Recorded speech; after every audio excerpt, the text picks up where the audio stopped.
오늘 함께 나눌 하나님 말씀은 사무엘상 18장 6절에서 9절까지의 말씀입니다. 오늘 함께 나눌 하나님 말씀은 사무엘상 18장 6절에서 9절까지의 말씀입니다. 제가 가진 성경으로 구약성경 438페이지에 있습니다. 사무엘상 18장 6절에서 9절 말씀. 저부터 한 절씩 교독하고 마지막 절은 합독하도록 하겠습니다. 무리가 돌아올 때 곧 다윗이 블레셋 사람을 죽이고 돌아올 때에 여인들이 이스라엘 모든 성읍에서 나와서 노래하며 춤추며 소고와 경세를 가지고 왕 사울을 환영하는데 노래하여 이르되 사울이 죽인 자는 천천히요 다윗은 만만이로다 한지라. 사울이 그 말에 불쾌하여 심히 노하여 이르되 다윗에게는 만만을 돌리고 내게는 천천만 돌리니 그가 더 얻을 것이 나라 말고 무엇이냐 하고 함께 읽겠습니다. 그날 후로 사울이 다윗을 주목하였더라. 아멘. 오늘도 살아계신 하나님 예배하기 위해 한 자리에 모인 모든 청년들을 예수님의 이름으로 환영하고 축복합니다. 오늘도 우리 예배받기 합당하신 하나님께 박수로 영광 올려드리면서 우리 예배 시작하도록 하겠습니다. 환절기예요. 감기 걸린 청년들도 많고 또 열이 나서 오늘 또 예배에 참석하지 못한 청년들도 있는 걸로 아는데 우리 또 앞에서 우리 기도자가 기도해줬던 것처럼 우리 청년들 연말에 건강들 잘 챙겨가지고 또 맡겨주신 일들을 또 무리 없이 잘 감당했으면 좋겠습니다. 오늘은 또 불도 끄고 시작했어요. 뭐 의도했던 건 아닌데 찬양팀 처음에 본당에 올라왔을 때 이렇게 불이 꺼져 있어서 그냥 그대로 이렇게 진행해봤던 것 같아요. 어떠세요? 뭐가 더 좋으신 것 같으세요? 좋아요. 여러분들은 좋으신 것 같은데 저는 눈이 너무 부셔가지고 여러분들의 얼굴이 안 보여요. 그래서 저는 여러분들의 얼굴을 조금 더 보고 싶기 때문에 우리 다음 주부터는 불을 켜고 예배를 드리면 어떨까 싶습니다. 단 한 가지 이유 때문에. 오늘은 인정 중독이라는 제목으로 함께 말씀을 나누기 원합니다. 여러분, 인간에게는 생존에 필요한 생리적인 욕구와 그리고 심리적인 욕구가 있다라고 합니다. 생리적인 욕구로는 우리가 알고 있는 것처럼 대표적으로 식욕 그리고 수면욕과 같은 것들이 있다고 하고요. 그런데 요즘에는 이게 생존에 필요하다라고 하는데 생존을 위협하는 욕구가 된 것 같아요. 우리가 맨날 배불러 죽겠다, 졸려 죽겠다, 뭔가 이런 욕구를 뭔가 우리 생존을 위협하는 욕구로 사용하고 있는 것 같다라는 생각이 듭니다. 그리고 심리적인 욕구에는요, 인정 욕구가 있다라고 합니다. 따라해 볼까요? 인정 욕구.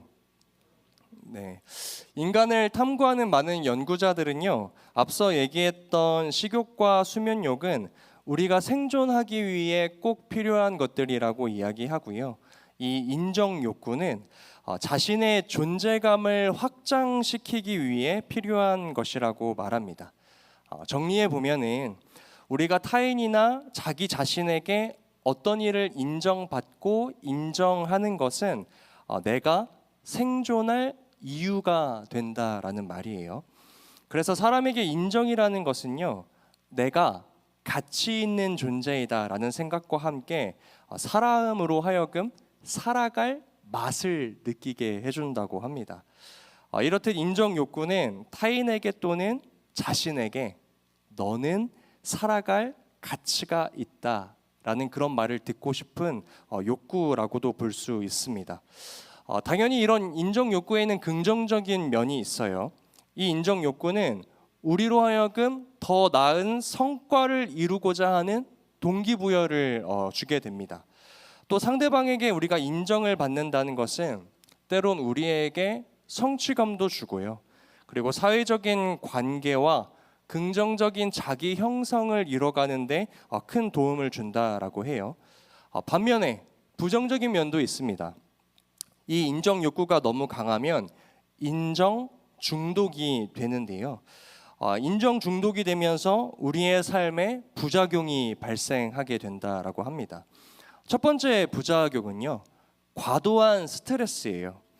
왜냐하면 우리가 타인에게 인정받으려고 하면은 타인의 기대에 부응하려는 어떤 욕망이 우리의 마음 가운데 자리 잡게 되거든요.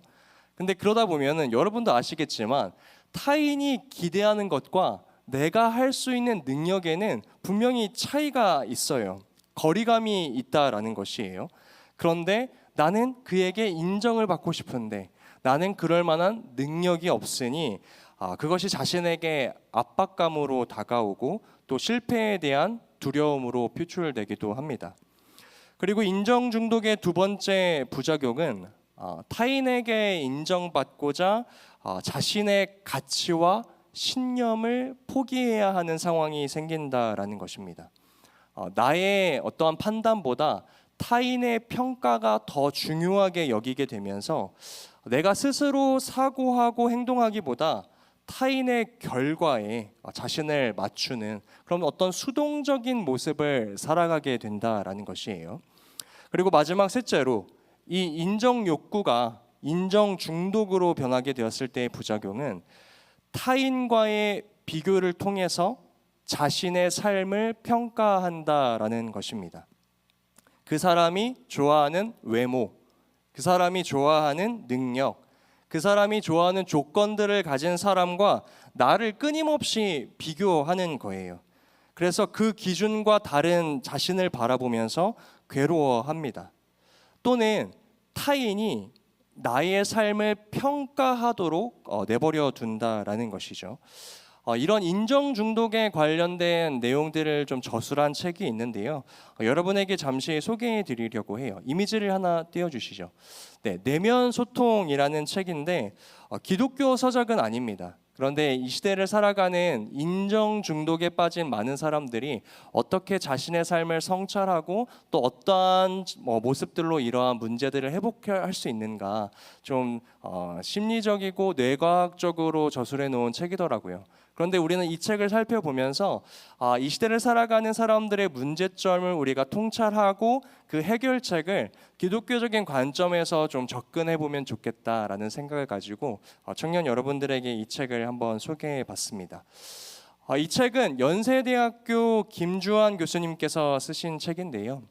이 교수님은 오늘날 살아가는 대부분의 사람들이 인정 욕구를 넘어서 인정 중독에 빠지며 살아가고 있다라고 진단합니다. 이 교수님은 우리가 타인의 인정받는 것을 마약처럼 여기지 않도록 주의해야 한다라고 이야기하면서 그런데 이것이 굉장히 어려운 일이라고 이야기합니다. 왜냐하면요, 여러분, 우리가 매일매일 밥을 먹잖아요. 그런데 밥에 중독되지 않는 것은 밥이 없으면 어떨 때는 빵을 먹으면 돼요. 어떨 때는 국수를 먹어도 되고요. 아니면 오늘은 아예 밥을 안 먹고 짜장면을 먹는다든지 우리가 밥을 대신해서 대체할 수 있는 것들이 여러 가지가 있습니다. 그러니까 우리가 어떤 밥이라는 것에 중독이 되지 않는다라는 것이에요. 대체할 음식이 많기 때문에요. 그런데 이 인정이라는 것은 다른 것과 대체가 안 된다라는 것이에요.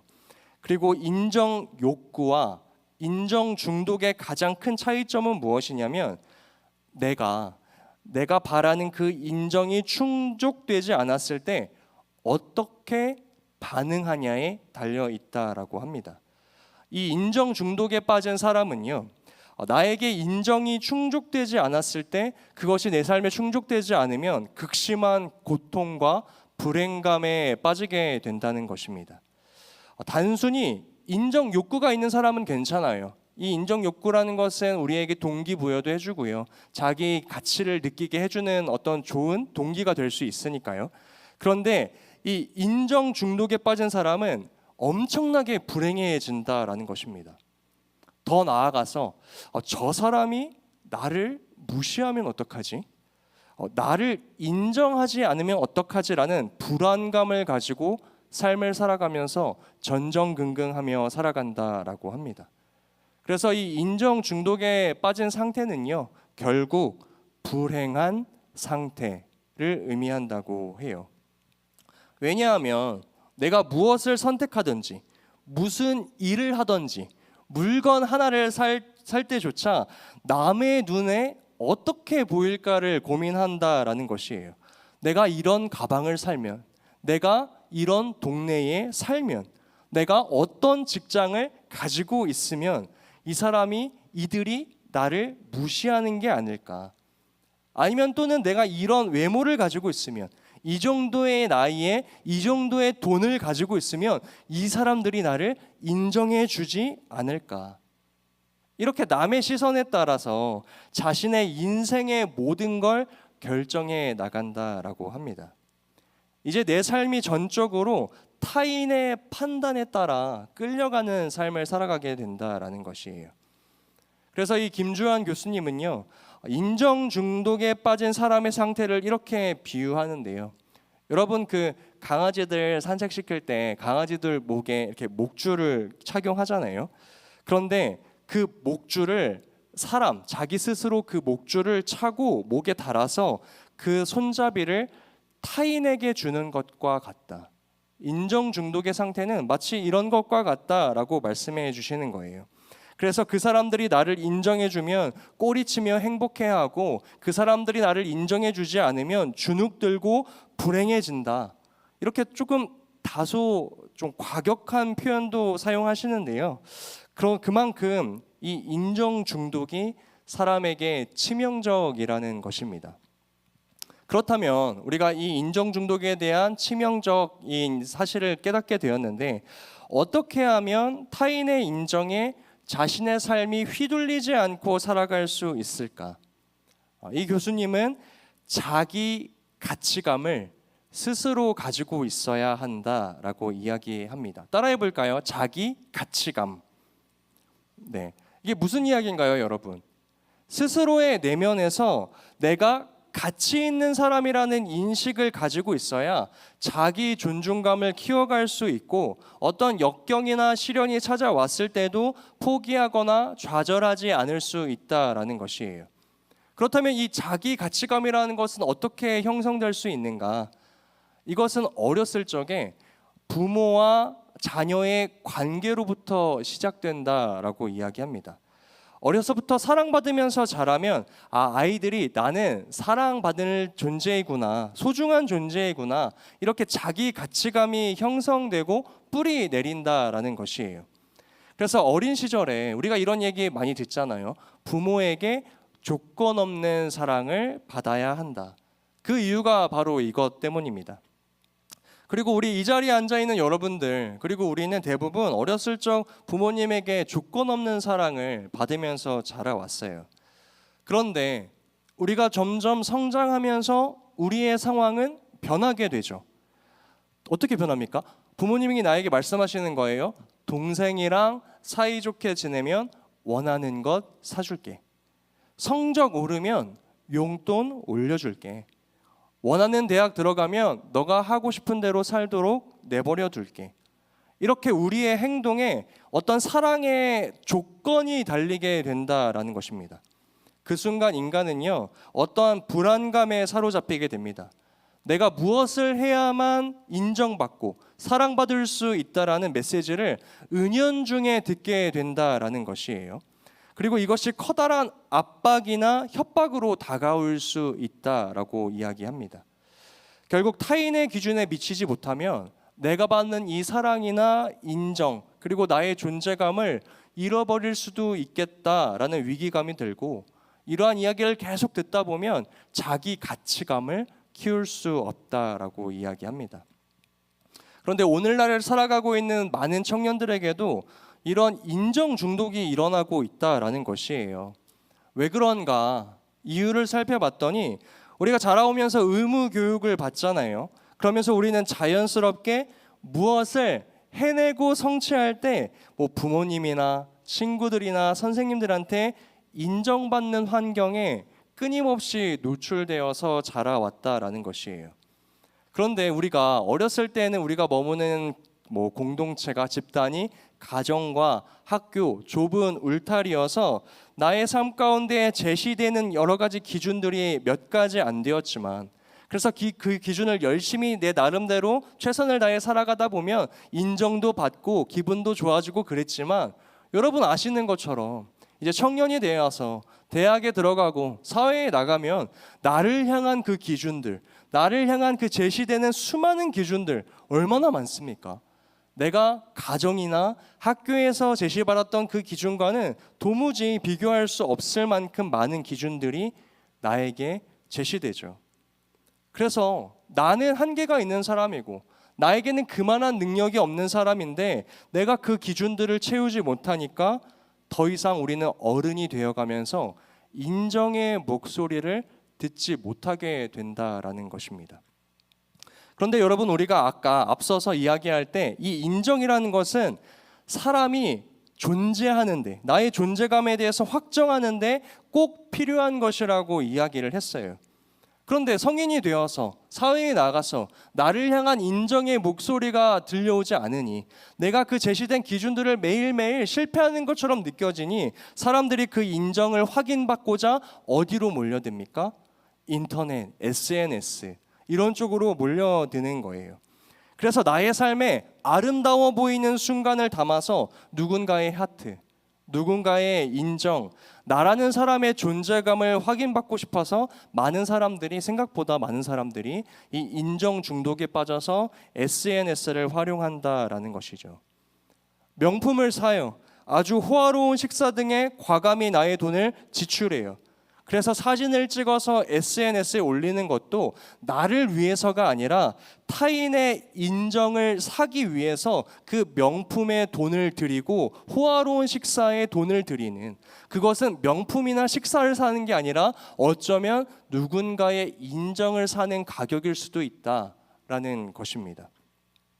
어떤 연예인을 따라다니는 것도요, 나에게로 향하지 않은 인정을 찾아서 그 사람을 향한 인정을 마치 대리만족하려는 식으로 연예인을 따라다니는 사람도 있다라는 것이에요. 심지어 우리가 살아가면서 인간관계를 맺을 때도 그 상대방이 나를 인정해 줄 사람인지 아니면 저 상대방은 나를 별로 인정해 주지 않는 사람인지에 따라서 그 사람과의 인간관계를 맺고 안 맺고를 결정하는 시대를 우리가 살아가고 있습니다. 여러분, 이런 인정 중독으로요, 아무리 열심히 살아서 성공한다라고 할지라도 이런 사람은요, 맨날 나의 인정을 뺏기게 될까봐 전전긍긍하면서 불안해하면서 살아갑니다. 여러분, 우리는 이것을 진정한 성공이라고 부를 수 없을 거예요. 그래서 인정 중독에 빠진 사람은요, 결코 행복해질 수 없습니다. 인정을 받는 그 순간은 쾌감을 느끼겠지만 타인의 인정은, 나를 향한 타인의 인정들은 영원히 지속 가능한 게 아니거든요. 그래서 또 다른 인정을 찾아서 또 나의 열심을 내고 나의 한계를 드러내야 하는 그런 안타까운 현실에 처하게 된다라는 것이에요. 오늘 우리가 읽은 이 본문에서도요, 인정 중독에 빠진 인물이 있습니다. 그 사람이 누구인가요? 바로 이스라엘의 첫 번째 왕 사울 왕이죠. 오늘 본문의 사울 왕도 인정 중독에 빠져 있습니다. 오늘 본문에서 사울과 다윗이 전쟁에서 승리하고 다시 성문 안으로 들어오고 있는 장면이거든요. 근데 이때 사울의 반응을 살펴보기 원해요. 오늘 본문 사무엘상 18장 7절과 8절의 말씀을 우리 한 목소리로 읽어보면 좋겠습니다. 여인들이 뛰놀며, 시작. 여인들이 뛰돌며 노래하여 이르되 사울이 죽인 자는 천천히요 다윗은 만만히로다 한지라. 사울이 그 말에 불쾌하여 심히 노하여 이르되 다윗에게는 만만을 돌리고 천천만 돌리니 그가 더 얻을 것이 나라 말고 무엇이냐 하고. 아멘. 사울이 사람들이 지금 자신이 아닌 다윗을 인정해 주는 소리에 뭐라고 적혔습니까? 불쾌하여, 심히 노하여 라고 이야기하고 있습니다. 여러분, 사울은 지금 인정 중독에 빠져 있어요. 왜 그렇게 판단할 수 있나요? 지금 전쟁에서 승리하고 돌아오는 길이에요, 여러분. 나라가 승리했고 백성들을 지켰어요. 원수를 무찔렀단 말이에요. 그러나 그 사울의 깊은 내면을 들여다보면 이 모든 것들이 결국 사울 본인은 타인의 인정, 백성들의 인정을 사기 위하여서 살아가고 있는 모습을 오늘 본문에서 살펴볼 수 있습니다. 그리고 오늘 성경은 사울이 무엇을 주목하고 있는지에 대해서 우리에게 알려주고 있는데요, 우리 9절의 말씀도 한 목소리로 읽어보기 원합니다. 그날 후로, 시작. 그날 후로 사울이 다윗을 주목하였더라. 아멘. 여러분, 사울 왕을 아십니까? 사울 왕이 어떻게 이스라엘의 첫 번째 왕이 되었죠? 사울은 하나님께서 그를 인정하셔서 이스라엘의 첫 번째 왕이 되었어요. 이스라엘의 왕이 되었다는 건 하나님께 인정을 받았다라는 사실입니다. 그러나 지금 사울은 하나님께서 정해주신 정체성만으로는 부족한 거예요. 내가 하나님께 인정받아서 이스라엘의 첫 번째 왕이 됐는데 하나님의 인정만으로는 부족하다라고 판단한 것입니다. 그리고 자신을 인정해주는 하나님을 주목하지 않고 오늘 본문은 사울이 누구를 주목했다? 다윗을 주목했다. 다윗을 주목한 이유는 무엇입니까? 다윗을 향해 사람들의 인정이 주목되었기 때문에, 몰렸기 때문에 그렇습니다. 우리가 앞서 얘기한 대로 지금 사울 왕은 자신의 목에 목줄을 걸고 그 손잡이를 다윗에게 걸려고 하고 있는 것을 알 수 있어요. 여러분, 지금 다윗이 사울을 끌고 다니는 것이 아닙니다.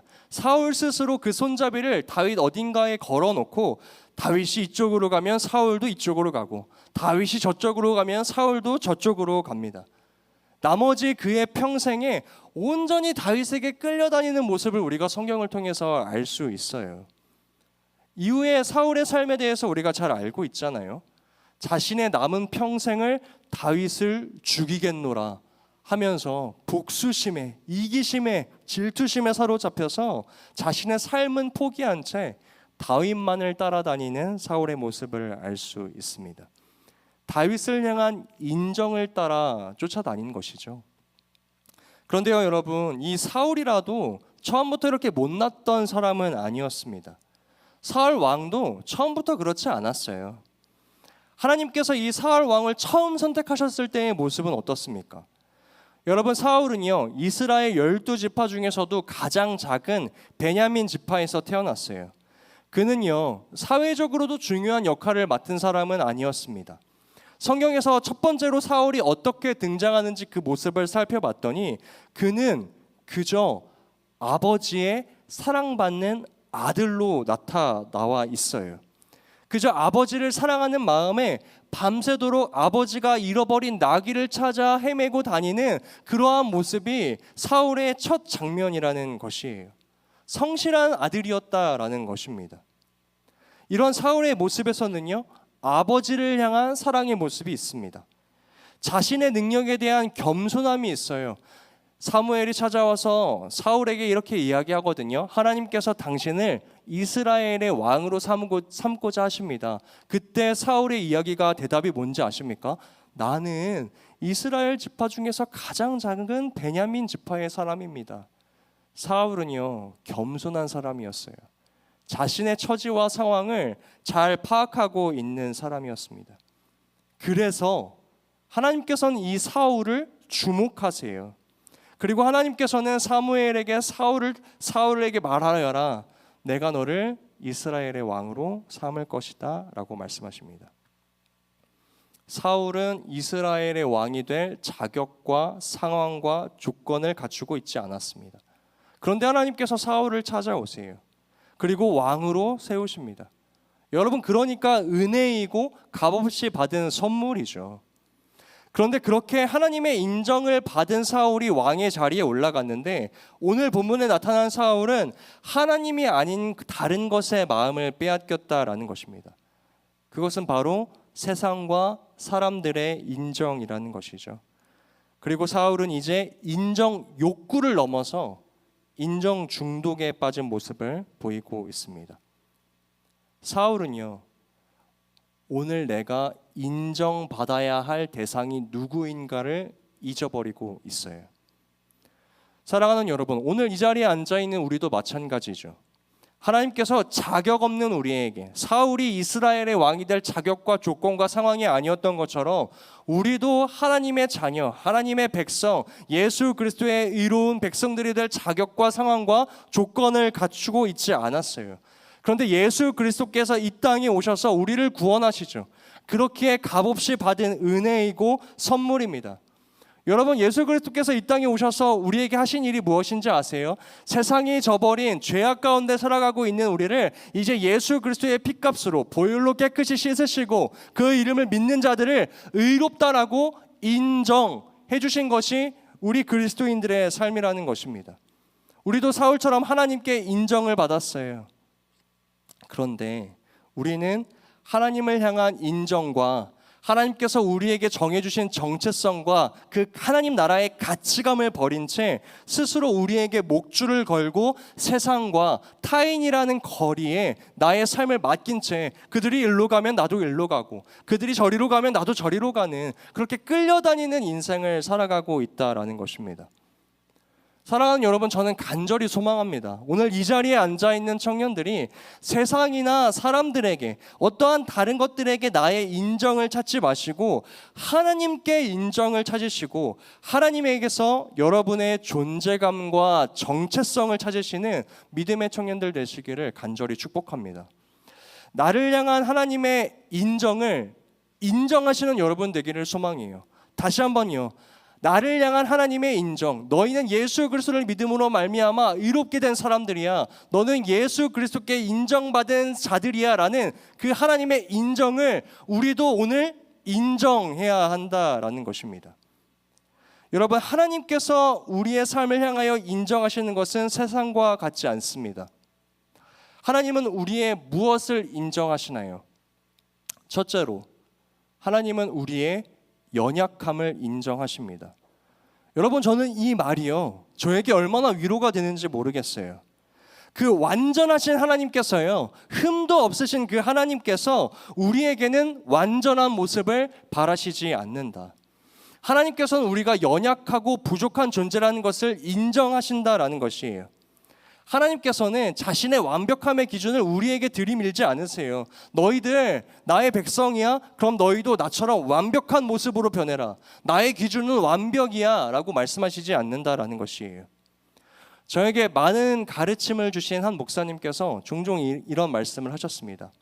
여러분, 매일 아침마다 아침에 일어나서 화장실 앞에서 거울로 마주하는 그 사람 믿을만 하십니까? 여러분, 아침에 일어나서 화장실 거울에 맨 처음 마주하는 그 사람 누구예요? 나잖아요. 내 자신이잖아요. 여러분, 그 거울에 마주하는 그 사람 정말 신뢰할 만하십니까? 아니요, 신뢰할 만하지 못해요. 하루에도 몇 번씩 다짐을 하잖아요. 나 이렇게 살아갈 거야. 나 이런 삶을 살아갈 거야. 그러나 그대로 사라지던가요? 아니요, 살아내지 못해요. 난 오늘 꼭 이것만큼 해낼 거야. 해내던가요? 해내지 못해요. 끝없는 실패와 좌절과 연약함, 하루에도 감정과 마음이 오르락 내리락. 여러분, 정말 나라는 존재 신뢰할 만한 사람입니까? 세상이 제시하는 그 완벽한 기준들, 수많은 기준들에 내가 그 모든 것들을 감당해낼 수 있을 만한 사람이냐라는 것이에요. 그렇지 않아요. 우리는 늘 나에게 제시되는 그 완벽한 기준들 때문에 부족한 나를 맞추려고 날마다 눈물 흘리며 땀 흘리며 좌절하며 살아갑니다.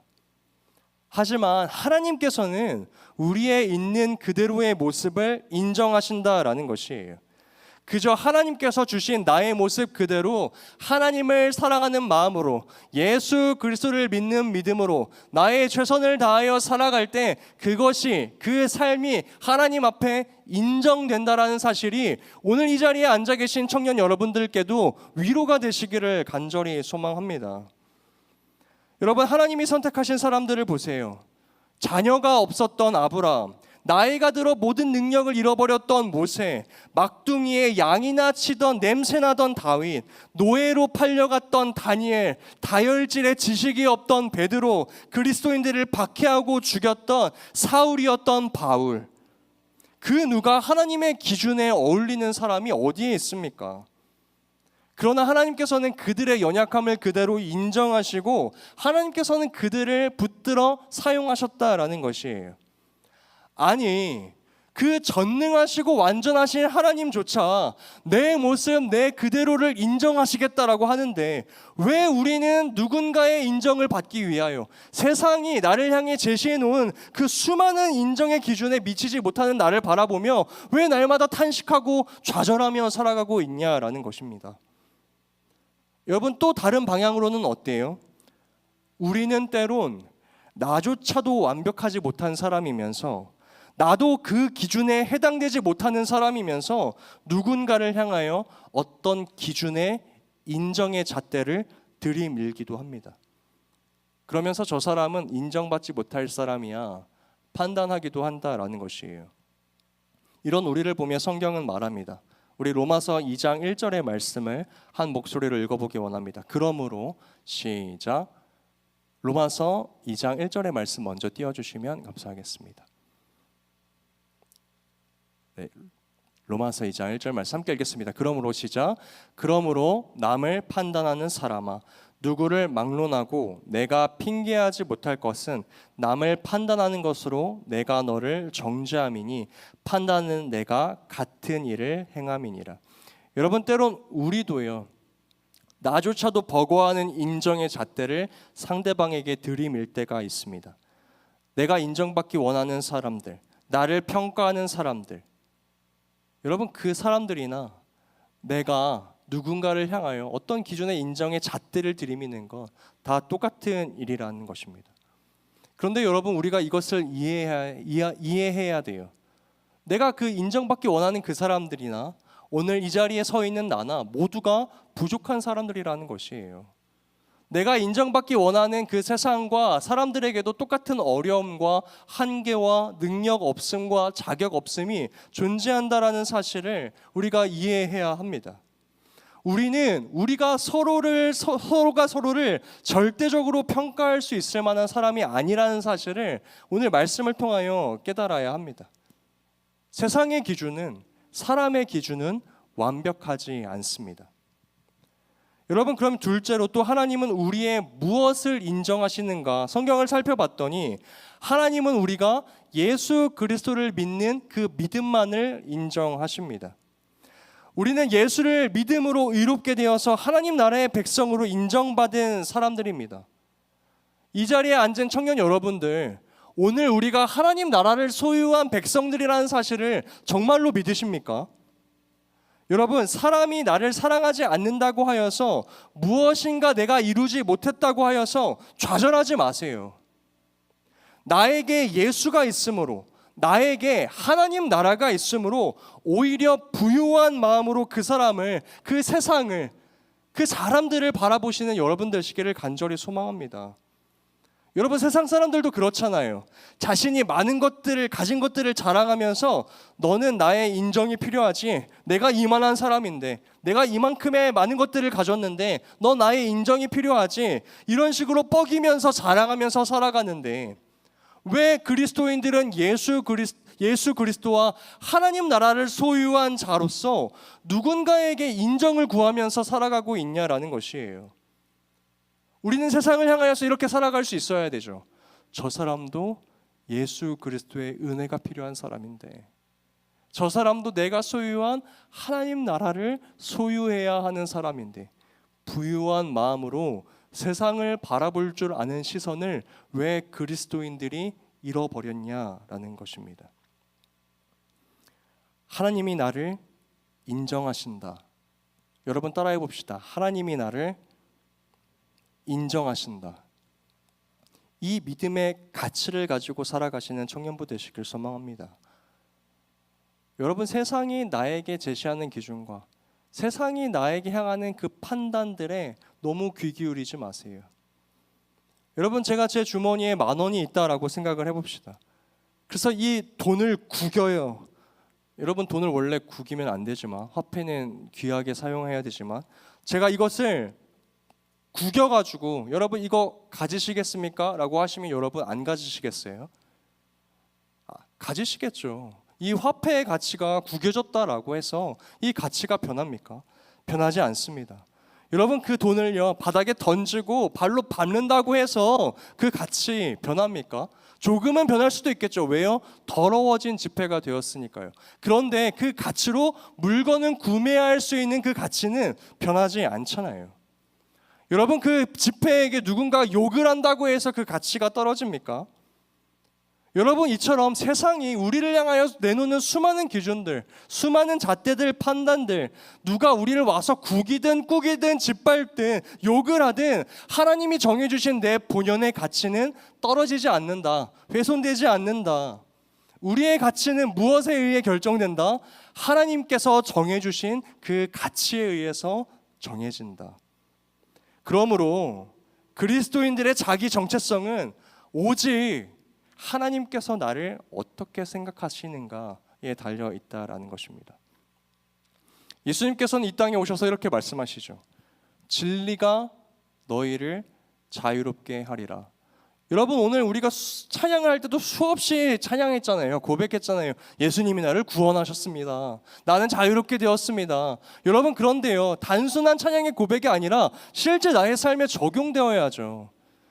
세상의 인정, 세상의 가치, 잘못된 기준들에서 예수 그리스도는 이 땅에 내려와서 우리를 구원하셨습니다. 복음을 선포하세요. 너희는 이제 그러한 기준들이 아니라 세상에게 인정받는 사람들이 아니라 오직 하나님에게 인정받는 사람으로서 세상을 살아가라.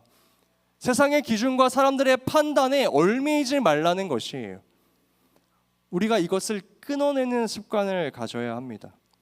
잠언 29장 25절의 말씀, 우리 아까 띄워주셨던 말씀인데요, 이 말씀도 우리가 함께 읽어보기 원합니다. 사람을 두려워하면, 시작. 사람을 두려워하면 올무에 걸리게 되거니와 여호와를 의지하는 자는 안전하리라. 여러분, 이 말씀은요, 우리가 사람들의 인정에 의존하지 않고 하나님을 의지할 때 하나님 안에서 자기 정체성과 가치성을 느끼게 될 때 세상의 인정과 세상의 가치 안에서가 아닌 하나님 안에서 참 평안과 위로와 회복을 느낄 수 있다라는 것을 이야기하십니다. 예수 그리스도는 이 땅에 오셔서 이 세상의 질서를 깨뜨리세요. 우리를 인정받으려고 하던 그 자리에서, 판단받던 자리에서 내 삶의 주인공으로 변화시키십니다. 어떤 주인공이에요? 너희 인정받으려고 하지 마. 너희 하나님께 인정받았잖아. 하나님께 사랑받았잖아. 연민받았잖아. 은혜 받았잖아. 이제 그것을 세상과 사람들에게 나눠주는 주인공으로서 살아가. 인정 갈구하려고 하지 마. 오히려 너희가 주인공이 되어서 그들에게 베풀어주는 자로서 살아가. 그래서 골로새서 3장 12절의 말씀은 이렇게 이야기합니다. 그러므로 여러분은, 우리 세 번역으로 함께 읽어보기 원합니다. 시작. 그러므로 여러분은 사랑받는 거룩한 사람답게 동정심과 친절함과 겸손함과 온유함과 오래 참음을 옷 입듯이 입으십시오. 여러분, 이 옷은 예수의 옷이에요. 우리가 예수의 옷을 입었다는 것은요, 새로운 정체성이 생긴 것입니다. 예수 그리스도는 세상에서 사람들의 인정을 갈구하던 그 자리에 있는 우리를 사랑과 연민을 베푸는 인생의 주인공으로서 회복시킨다라는 것입니다. 너희에게는 하나님의 인정이 있잖아. 그것이 너희의 가장 큰 축복이고 기쁨이잖아. 말씀하신다는 것이에요. 그것을 발견하지 못하고 살아가는 사람들은 자신의 인생에 목줄을 걸고 다른 사람들에게 손잡이를 맡기며 끌려다니며 살아가지만 너희들은 하나님께 인정을 받은 사람들이잖아. 그래서 인생의 줄을 예수 그리스도의 손에 맡겨드린 자들이잖아. 그러니 너희는 세상 가운데 사랑과 연민과 긍휼을 베푸는 자로서 살아가라. 인생의 주인공으로서 살아가라 라고 말씀하신다라는 것입니다. 사랑하는 청년 여러분, 인생 중독에 빠진 인정을 갈구하는 이 시대 속에서 살아가실 때 사람과 세상의 인정을 갈구하는 자가 아니라 예수 그리스도께 받은 사랑과 존중을 나누어 주는 주인공으로서 다가가는 이 시대의 믿음의 청년들 되시기를 간절히 소망합니다.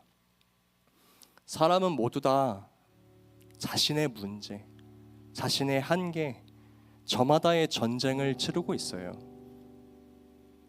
서로 자신의 마음속을 들춰내지 않았을 뿐이에요.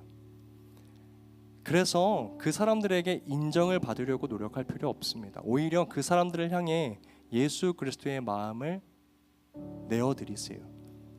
저 사람도 힘들겠구나. 저 사람도 예수의 은혜가 필요하겠구나. 내가 받은 하나님의 정체성, 하나님의 은혜를 가지고 사람들에게 판단받는 자리에서 벗어나 내가 그 사랑을 나눠줄게 라고 고백하실 수 있는 이 시대의 진정한 예수 그리스도의 은혜를 입은 자로서 여러분들의 삶의 주인공으로서 살아가시기를 간절히 소망합니다. 말씀을 맺겠습니다. 사랑하는 청년 여러분, 누구의 인정에 주목하고 계십니까? 그래서 어떤 인생의 낭비를 하고 계십니까? 하나님은 그저 아버지의 아들, 아버지를 사랑하는 마음으로 잃어버린 나귀를 찾아갔던 그 겸손한 사울, 그 이스라엘의 가장 작은 지파였던 베냐민, 그 속에 머물러 있었던 사울을 주목하시고 인정하셔서 이스라엘의 왕으로 삼으셨습니다. 그러나 그가 하나님이 아닌 다른 것들의 인정 중독에 빠져서 자신의 목줄을 그들에게 걸 때에 여러분, 그 하나님께 인정받은 사울조차 참 초라한 인생으로 변하게 되는 것을 우리가 오늘 말씀을 통하여서 발견했어요. 오늘 이렇게 고백합시다. 예수님, 나의 인생의 줄을 주님께 내어드립니다. 다른 것에 하나님, 나의 인생의 줄 걸어서 이리저리 끌려다니는 인생이 아니라 내 모습 있는 그대로를 사랑하시고 인정하시는 하나님으로 인하여 하나님, 내가 나의 인생의 줄을 하나님께 맡겨드립니다. 하나님으로 인하여 나의 존재와 가치를 확립하게 하시고 그 크신 은혜와 사랑으로 이제는 내가 인정받으려고 하던 사람에서 누군가에게 인정을 베풀어주는 예수 그리스도의 사랑과 은혜를 베풀어주는 내 삶의 주인공으로서 살아가게 하여 주시옵소서.